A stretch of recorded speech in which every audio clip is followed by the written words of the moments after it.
I had an amazing conversation today with my representative who I utilize for my funding company. And one of the things that she talked about was a lot of the clients unfortunately doesn't understand that aspect. That can mean you're not staying on top of your invoicing. That could mean you're not getting a credit check before you go to a facility to obtain a contract. And even more importantly, not knowing the terms that go along with that contract. Okay, so let's just look at the big picture. While staffing is an amazing industry, all right, I know when I first started out, one of my main concerns, or when I say a challenge for me, would have been the invoicing part.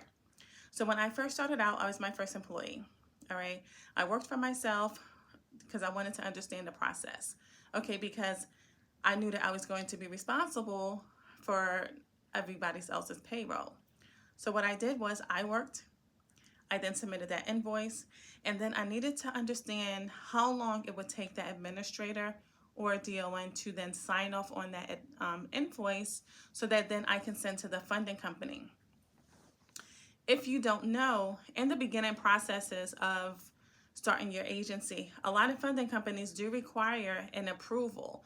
Okay, and that approval means that, okay, I'm going to submit my invoice to the administrator, and then I have to make sure that the administrator approves that invoice before the company then submits that money into my payroll account.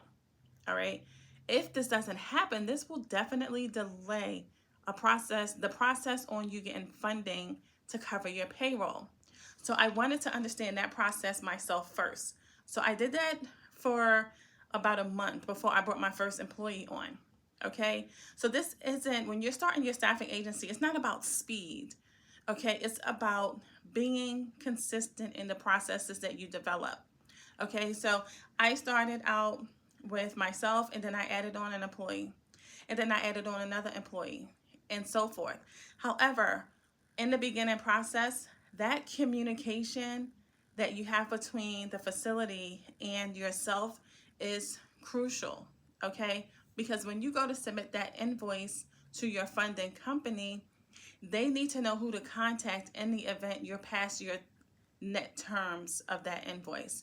Okay, so these are just some of the things to start thinking about. One, when you get your contract, okay, before you sign off on a contract, make sure you do a credit check if your funding company requires you to do that. I can't stress it enough.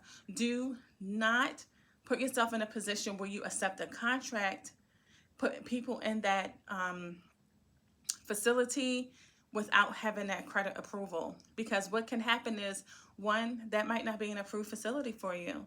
Okay, that facility might not have a high amount of credit for that facility. For example, I talked about it in previous videos that I took a credit check on a facility, and what it came back was $15,000. $15,000 for me just wasn't going to be enough, so I didn't want to take the risk of that facility not then paying that invoice, because the credit amount was only $15,000. Excuse me. So I did not go on and provide services to that facility. When I got another contract, my first initial contract, the facility had a net 30 terms, and then they changed it to a net 90 terms. My funding company didn't do net 90 terms, so then I couldn't do that facility.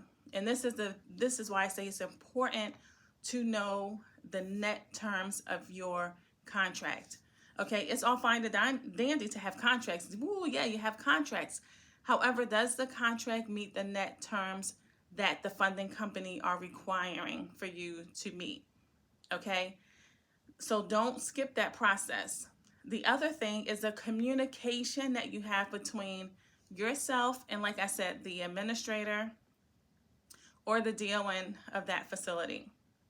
That's important, okay, because you need to know who to direct your invoices to, along with your timesheets, in order to get it approved.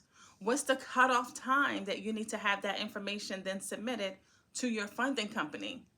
Okay, so those are the parts that I'm talking about. It's not about the speed of anything. Okay, I focus on one facility right now, and I feel like I've mastered the system in this facility. So it's not about, okay, Bill Keys get a ton of contracts and just blow up. No, it's about taking processes in place, mastering in them in that one facility, and then duplicating that into the next facility. All right.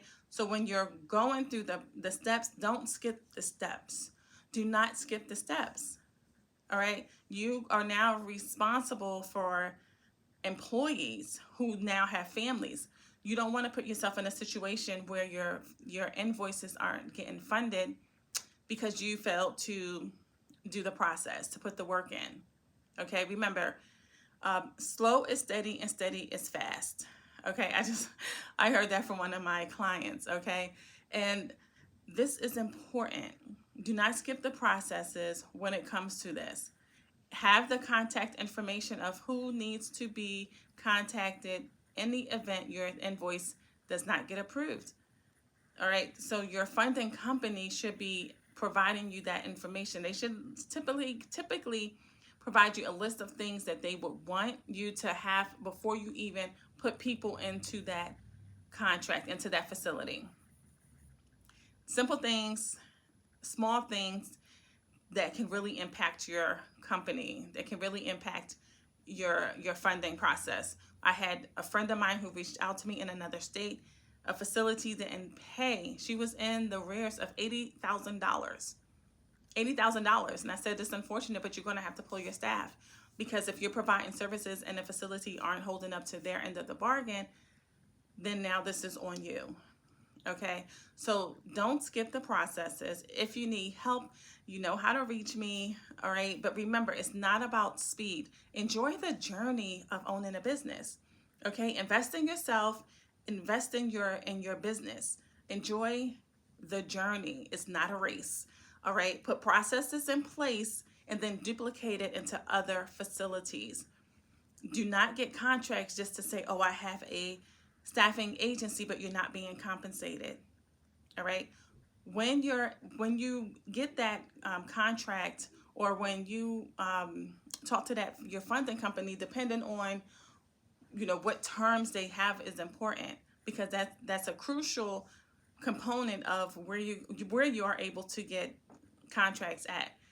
Like I said, the company, when I got my first contract, went from a 30-day to a 90-day, so I couldn't provide services there.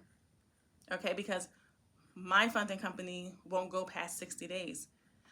That communication that you need to have between yourself and whoever is responsible for signing off those invoices are crucial. It is crucial. Okay, so if I'm coming up on my net 30 days, I'm just sending a follow-up.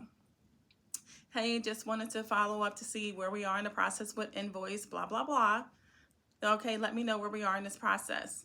Okay, or hey, we're coming up, approaching our 30-day notice. Just want to see where we are. And it's, I'm very professional when I do it, and it's just a courtesy that I like to give the other, the facility, because we get busy. All right, so that's just the communication that I have. And then if I'm over that 30, which doesn't happen frequently at all, this facility that I'm with right now, I'm very grateful for, because they are very good at paying their invoices. So we have a good relationship, and I want to keep it that way. So remember, when you're getting contracts, don't just get contracts to get contracts. Build the relationships between yourself, whoever signs off on the invoicing, and the leadership of the facility. All right, provide them valuable staff, and make sure you are in contact with your funding company. Know your terms for your contracts before you accept a contract, and be sure to do a credit check per your funding company's policy if they require you to do that before you move forward.